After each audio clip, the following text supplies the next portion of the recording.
আসসালামু আলাইকুম। আপনি কি জানেন কোরিয়ান ভাষায় খুকমুল লেখা হলেও কোরিয়ানরা কখনো খুকমুল বলে না? তাহলে কেন তারা খুংমুল বলে? আজকে মাত্র 5 মিনিটে কোরিয়ান ভাষার এই গোপন উচ্চারণ নিয়মটা শিখে ফেলবেন। তাহলে চলেন শুরু করা যাক।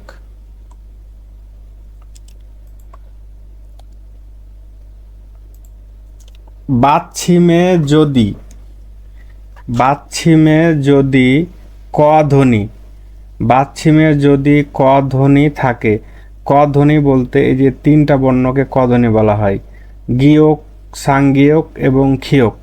এই তিনটা বর্ণ বাচ্ছিমে বসলে এর উচ্চারণ হয় ক, এজন্য একে ক ধ্বনি বলা হয়। তাহলে বাচ্ছিমে যদি এ তিনটা বর্ণ যে কোনো একটা বর্ণ থাকে, এরপর যদি নিউন অথবা মিউম থাকে, মানে বাচ্ছিমে এর তিনটার যে কোনো একটা, এরপর যদি নিউন বা মিউম থাকে, তাহলে ক ধ্বনি বলতে ক এর পরিবর্তে এর উচ্চারণটা হবে অন্বেষার হবে, মানে ইয়ং হয়ে যাবে। তাহলে এ গিউক, সাংগিয়ক, খিউক এগুলো তো ক উচ্চারণ হয়, এর পরিবর্তে হবে ইয়ং। আমরা একটু উদাহরণ দিলে বুঝতে পারবেন। এ তিনটা বর্ণ গিউক, সাংগিয়ক, খিউক এরপরে যদি নিউন বা মিউম আসে, তাহলে এর উচ্চারণটা ক না হয়ে হবে ইয়ং হবে, ক না হয়ে হবে কি ইয়ং বা অন্বেষার হবে। আমরা উদাহরণ দেখি তাহলে সহজে বুঝতে পারবো। এই যে এখানে ফাকমুল গোয়ান, সাধারণভাবে যদি এটার উচ্চারণ করি তাহলে কি হবে ফাকমুল গোয়ান।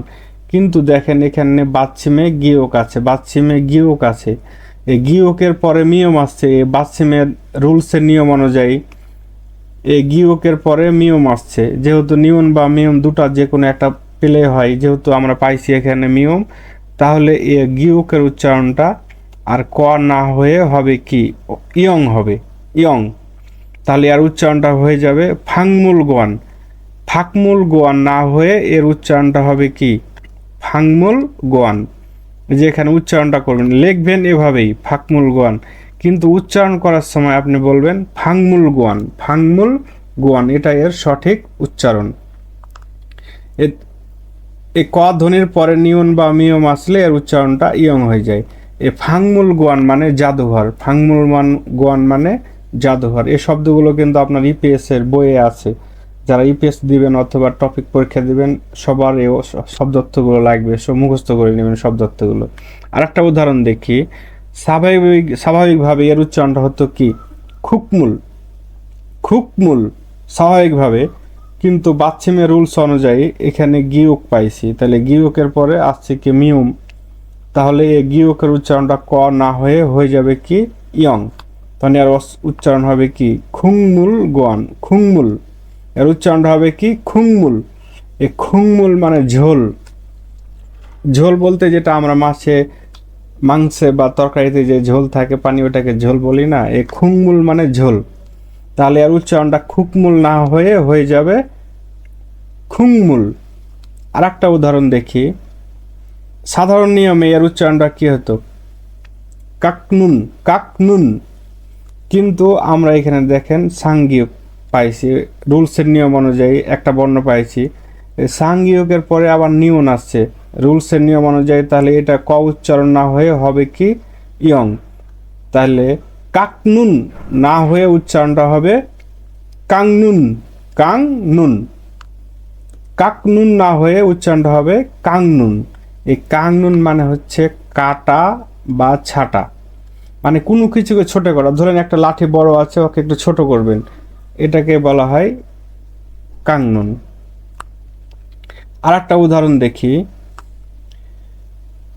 সাধারণ নিয়মে আর উচ্চারণটা কি ফুয়াকমুন, ফুয়াকমুন, কিন্তু রুলসের অনুযায়ী এখানে পাইছি ক ধ্বনির একটা বর্ণ পাইছি খিউক, এরপর আবার নিউন পাইছি, তাহলে এর উচ্চারণটা ক না হয়ে হবে কি ইয়ং হবে। তাহলে উচ্চারণটা হবে কি ফুয়াংমুন, ফুয়াংমুন। এ ফুয়াংমুন মানে রান্নাঘরের দরজা, রান্নাঘরের দরজা। আর আলাদা আলাদাভাবে বলতে পারেন এই শব্দটা, এই যে মুন,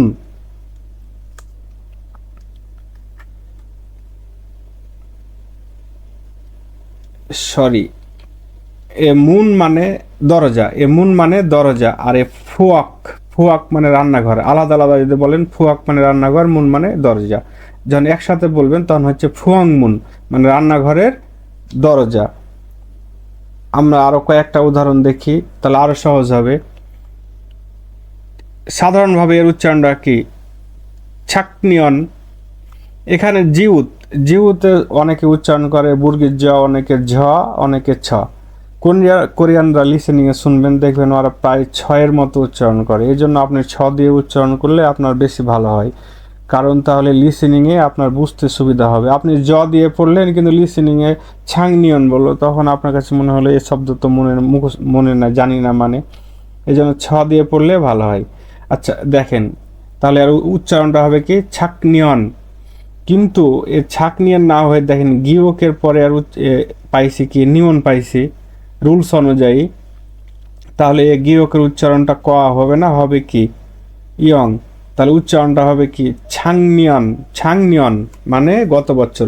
এ ছাংনিয়ন মানে কিন্তু গত বছর। এ নিয়ন মানে বছরের একক, আর একসাথে যখন ছাংনিয়ন হবে তখন গত বছর।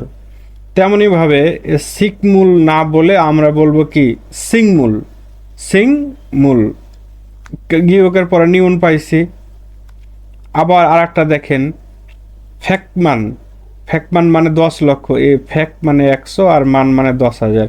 যখন একসাথে 10 লক্ষ বলবেন বা লিখবেন তখন আপনাকে বলতে হবে কি? ফ্যাংমান। এই গিয়কের পরে মিউম পাইছি, তাহলে গিয়কের উচ্চারণটা হবে ইয়ং। উচ্চারণটা হবে কি? গিয়কের পরিবর্তে হয়ে যাবে ইয়ং, তার উচ্চারণটা হয়ে যাবে ফ্যাংমান। ফ্যাংমান, এই ফ্যাংমান মানে 10 লক্ষ।